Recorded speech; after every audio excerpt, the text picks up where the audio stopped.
हिंदी कहानी सुनने के लिए चैनल को सब्सक्राइब कर लीजिए। आज की कहानी है कहानी घर घर की।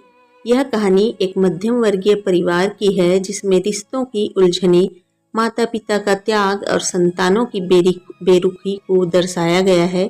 यह कहानी हर घर की है जहाँ प्यार और बलिदान होता है, परंतु समय के साथ कई बार यह सब भुला दिया जाता है। कहानी की शुरुआत होती है एक साधारण मध्यम वर्गीय परिवार से। दीनानाथ और रमा का परिवार। दीनानाथ एक सरकारी स्कूल में अध्यापक थे और रमा एक गृहिणी। उनके दो बच्चे थे, संजय और माही। दीनानाथ और रमा ने अपनी पूरी जिंदगी बच्चों की खुशी के लिए लगा दी। वे खुद सादगी से रहते लेकिन बच्चों की हर छोटी बड़ी खुशी का ध्यान रखते। संजय पढ़ाई में होशियार था और उसे इंजीनियर बनने की तमन्ना थी। माही को डॉक्टर बनना था। दीनानाथ ने दिन रात मेहनत कर बच्चों की पढ़ाई का खर्च उठाया। उन्होंने अपनी ज़रूरतें कम कर दी ताकि बच्चों का भविष्य उज्जवल हो सके।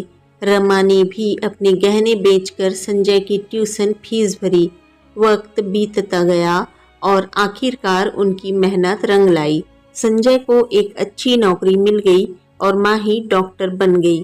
दोनों बच्चों ने अपने अपने करियर में सफलता पाई और बड़ी कंपनियों में काम करने लगे। समय बीतने के साथ सब कुछ बदल गया। संजय की शादी कामना से हुई जो एक बड़े और संपन्न परिवार से थी। कामना को संयुक्त परिवार में रहना पसंद नहीं था। शादी के कुछ समय बाद ही संजय ने अपने माता पिता से अलग रहने का फैसला किया। माही की भी शादी एक नामी डॉक्टर रवि से हुई। शादी के बाद वह भी अपने ससुराल में व्यस्त हो गई और माता पिता से दूरी बनती गई। दीनानाथ और रमा, जिन्होंने अपना सब कुछ बच्चों के लिए न्यौछावर कर दिया था, अब अकेले रह गए। पहले जो घर हंसी खुशी से गूंजता था, अब वह सूनापन ओढ़े बैठा था। समय के साथ दीनानाथ बीमार पड़ने लगे।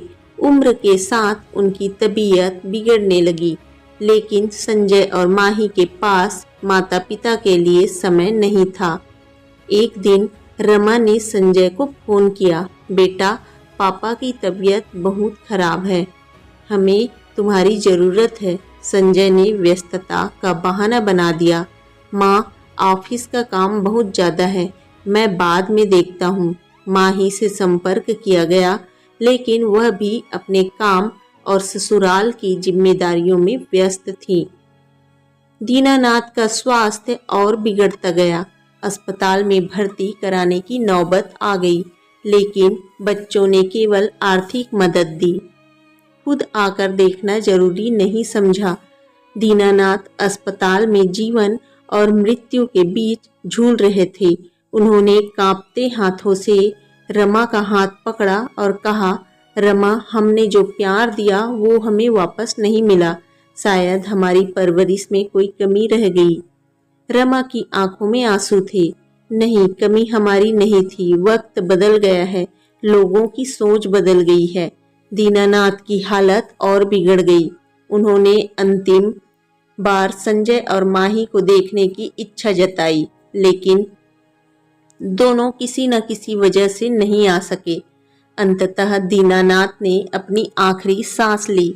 उनके जाते ही घर और भी सूना हो गया। दीनानाथ के गुजरने के बाद संजय और माही को एहसास हुआ कि उन्होंने कितनी बड़ी गलती की है। पिता के बिना घर वीरान हो गया। संजय और माही जब अंतिम संस्कार के लिए आए तो रमा ने बस इतना कहा, तुम्हारे पापा ने आखिरी समय तक तुम्हारा इंतजार किया, लेकिन तुम नहीं आए। जब वह जिंदा थे तब उनके लिए समय नहीं था। अब उनके जाने के बाद पछतावे का कोई मतलब नहीं। रमा अकेली रह गई, लेकिन जब उसने तय कर लिया कि वह अपने बचे हुए जीवन को अपने लिए जिएगी। यह कहानी उन माता पिता की है जो अपने बच्चों के लिए अपना सब कुछ न्यौछावर कर देते हैं, लेकिन बुढ़ापे में अकेले रह जाते हैं। यह कहानी हर घर की सच्चाई है, जहां माता पिता बच्चों के लिए सब कुछ छोड़ देते हैं, परंतु बच्चे अपने ही माता पिता को भूल जाते हैं। रिश्तों की अहमियत तब समझ में आती है जब बहुत देर हो चुकी होती है। इसलिए माता पिता का सम्मान करें और उनके साथ समय बिताएं। रिश्ते पैसों से नहीं, प्यार और सम्मान से बनते हैं। माता पिता की सेवा सबसे बड़ा धर्म है। उनकी अहमियत तब ना समझे जब वे चले जाएं, बल्कि उनके रहते हुए उनकी कद्र करें। तो दोस्तों, आपको आज की यह छोटी सी कहानी कैसी लगी? पसंद आया है तो लाइक कीजिए, शेयर कीजिए, चैनल को सब्सक्राइब कर लीजिए। मिलते हैं आपको एक अच्छी सी नई कहानी के साथ। तब तक के लिए बाय बाय। यहाँ तक सुनने के लिए आपको दिल से शुक्रिया।